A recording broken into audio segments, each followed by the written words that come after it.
For the first time, the Pentagon has declassified and publicly released footage of the US drone strike in Kabul that killed 10 civilians, including 7 children.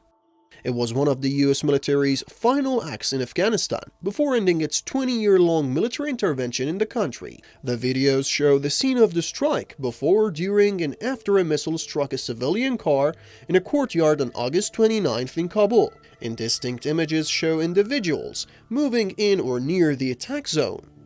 The Pentagon initially defended the attack, claiming it had targeted an operative of Daesh terrorist group. But in November, the Pentagon acknowledged it had committed a tragic mistake.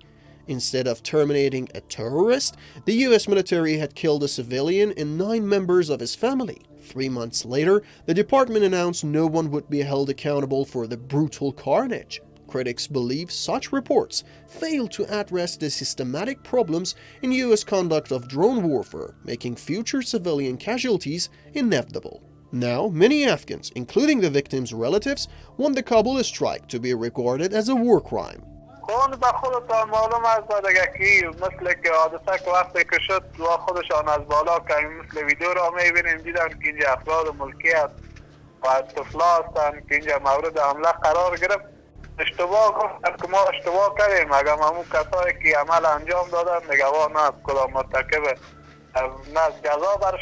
Afghans say the US military had acknowledged such strikes as mistakes in the past, but their perpetrators were never brought to justice.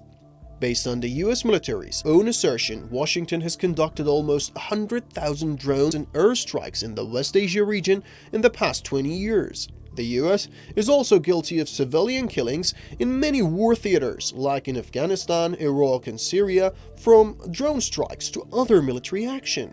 Rights groups have also accused Washington of hiding the real number of civilian casualties and underreporting them. Now, if you're talking about rules of war, the traditional understanding of the just war, the Geneva Conventions, any of these things, you cannot deliberately target a civilian population. That's a war crime if you do that. But it became the tradition because of World War II.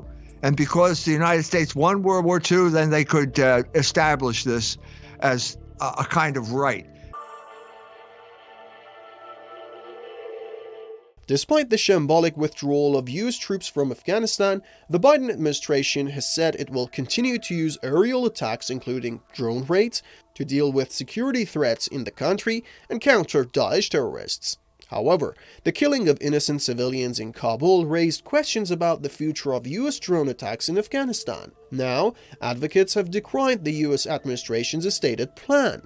The Afghan-American advocacy group Afghans for a Better Tomorrow has urged an end to all US drone strikes in the country, saying it's a failed policy that harms lives, destroys villages, and only allows for more violence to exist in Afghanistan. That's while the US has a history of conducting similar strikes in Iraq, Syria, Somalia, Libya, Yemen, and Pakistan out of the spotlight without accepting any responsibility, while destroying the lives of civilians.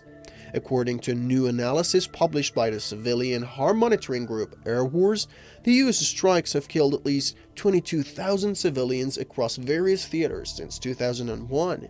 The group says the number could probably be as high as 48,000. The strategy of attacking civilians was established then. It's immoral. It's clearly immoral, but they've been doing it for 70 years now. And where do you draw the line? How do you say, oh, beginning in 1972 it became immoral? No, it's the whole tradition of air warfare is by its the way it's been executed here has been immoral from the beginning. The high number of civilian casualties in US airstrikes in various theaters calls under question the authenticity of Washington's claims of fighting terrorists and its intelligence precision. In late December, leaked Pentagon documents showed that the US air wars in West Asia have been marked by flawed intelligence, faulty targeting, years of civilian deaths, and scant accountability.